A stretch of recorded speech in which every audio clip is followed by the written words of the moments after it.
आयला ने हिम्मत की और आहिस्ता से जाल खोला। शेर का पंजा आजाद हो गया।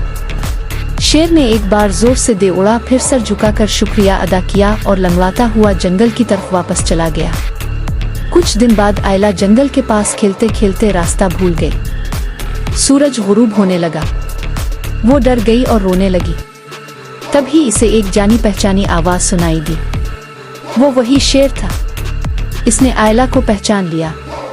नरमी से इसे अपनी पीठ पर बिठाया और इसे गांव के रास्ते वापस छोड़ आया। गांव वाले हैरान रह गए।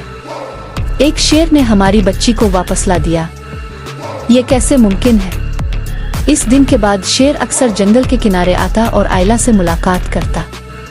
उनकी दोस्ती एक कहानी बन गई, एक नन्ही बच्ची जिसने शेर का जख्म ठीक किया और एक शेर जो हमेशा उसकी हिफाजत करता रहा।